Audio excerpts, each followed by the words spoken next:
Hello, I'm next to my blackcurrant bush, and in this video I want to tell you about pests that can ruin your harvest.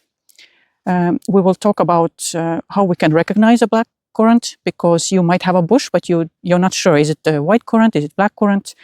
There is distinct thing that can separate blackcurrant from the rest.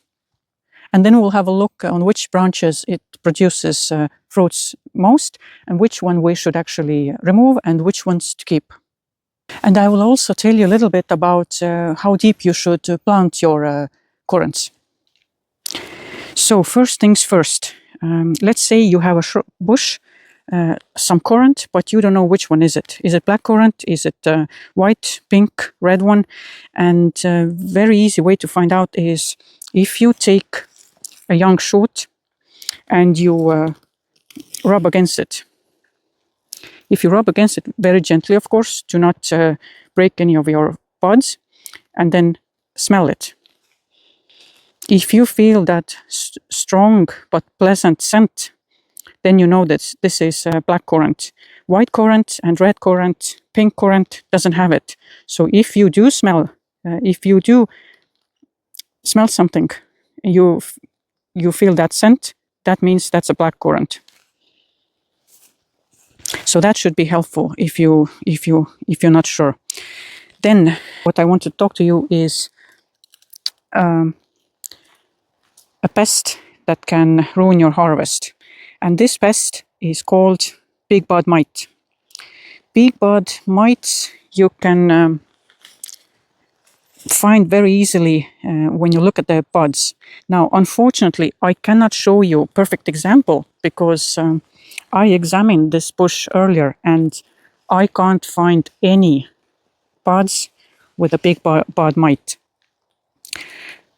But the thing is that if these buds look normal, then buds with a big bud mite, they are much bigger, much fuller, fatter, and they are very easy to distinguish from all the other buds. So keep that in mind. And if you find any buds like this, you just have to remove them, but please do not throw them into compost pile. You should really actually burn them. So if you have a blackcurrant and you have time, so please go and have a look, examine your buds. If you find abnormally big fat buds that looks completely different from the rest of them, you should be removing them and you should burn them. These are big bud mites in it. So then let's talk about how deep you should plant your currant shrub. Now this one over here, I have planted it a little bit deeper, and the reason is if you plant your shrub a little bit deeper and these stems base of the stem will be under the ground, then it will encourage young shoots, and your bush will be bushier. It will have more stems and therefore more fruits. Now let's talk about on which branches or stems you will get the fruits. Now blackcurrant is a currant that fruits heavily on younger shoots, so you should be removing any older wood. Now, how to distinguish which one is old, which one is young? For example, over here, this shoot over here, this is light brown and clean stem. This is last year's growth. If you look over here, this is much darker. Sometimes it already has some kind of moss on it. This is older wood.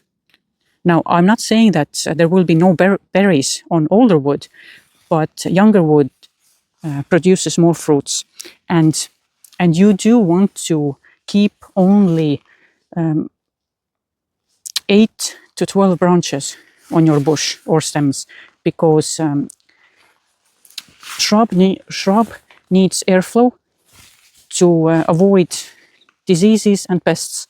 So best practice is to leave around 8 to 12 stems or branches for airflow and to avoid any diseases.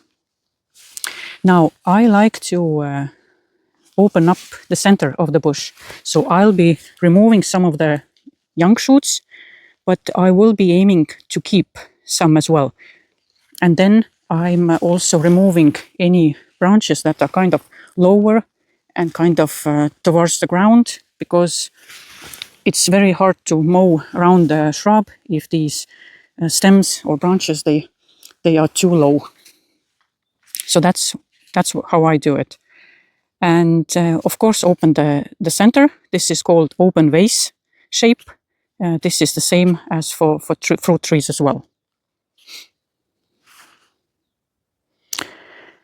And of course, if you open up the middle of the shrub, you should really be removing any branches that are crossing each other and rubbing against each other, because if they rub against each other, they will damage each other's bark or stem, and pests and diseases can then have enter points, and we definitely want to avoid that.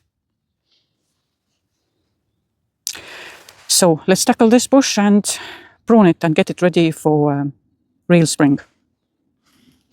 And one more thing to add, you want to be pruning your blackcurrant later in winter, early spring, when pods are not swollen. Now I'm maybe even a little bit too late because pods are already opening, but you should be pruning a little bit earlier, because if pods are already swollen and open, they are much easy to break, and when you go inside and prune and rub against these stems and pods, you will break them and may lose some of your harvest.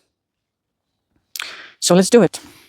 And like always, when you start pruning, you really should be cleaning your pruners to avoid spreading any diseases from one shrub or tree to another.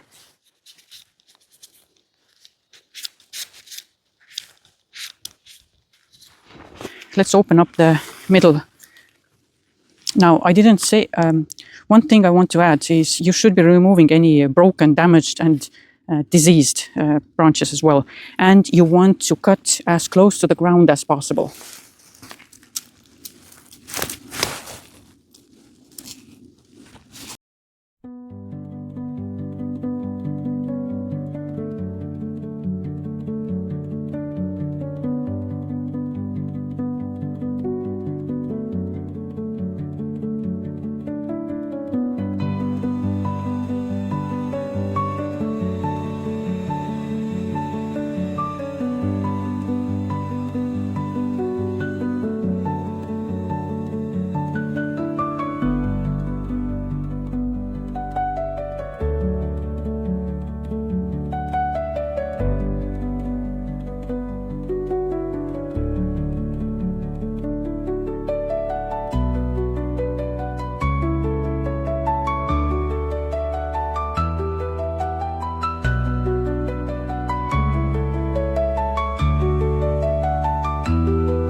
So I'm done.